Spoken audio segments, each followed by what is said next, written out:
So, ayun na nga, no. Nandito na ang aking maleta. And, mag-i-impake na tayo. Siyempre, unahin natin yung passport. Kasi, yun yung importante.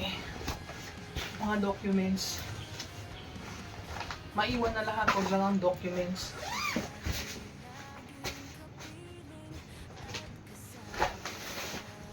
Ito na yan nilalagay. Napakahirap. Uy! So, nakapag-impake na ako. Buti na lang talaga konti lang yung mga damit na binili ko. Hindi ako nahihirapan mag-impake. And actually, kaya kong dalhin lahat kasi ito, ayan. Tapos ito pa yung isang bag na walang laman. Tapos andito yung mga short, mga ano ko. Pinag-iiwanan ko na. Pwede palang dalhin lahat.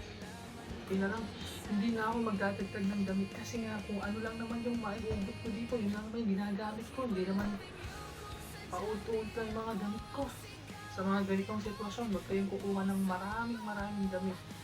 Diyos ko, para hindi kayo mahirapan. Napakahirap mag-impake, nakakapagod din ha. Oh, mag-i-impake ako ngayon, tapos after 4 months, mag-i-impake ako ulit. Oh, napakahirap. Ay, hindi ko pa nailap.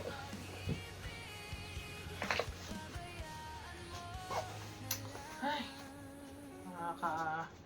nakaka-stress. Sobrang na-stress ako. Buti na lang kasha. Oh, buti na lang, maliit lang yung ano ko, gamit. Oh, hindi ako nahihirapan, Lord. Thank you. Ay, nako. Ito, mga bra. Tapon ko na. Wala lang kwenta yung mga yan. Tapos na ako mag-impake.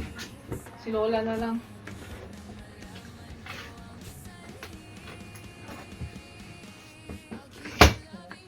Madali lang kidalhin eh. Nakapagod mag-impake. At least okay na lahat. Ay, wala man ako nailabas na panty. Nagdudumis pa ako, malilig gumabaya. Ay, no. Sobrang na-stress ako. Pagod. Nakapag-impake na ako. Maliit lang pala yung mga damit ko. Ayan o. Kung pwede ko lang dalhin lahat, pwede na lahat. Oh, ito na lang siya. Meron pang isang bag. Walang laman na to. Oh, konti lang. Diyos ko.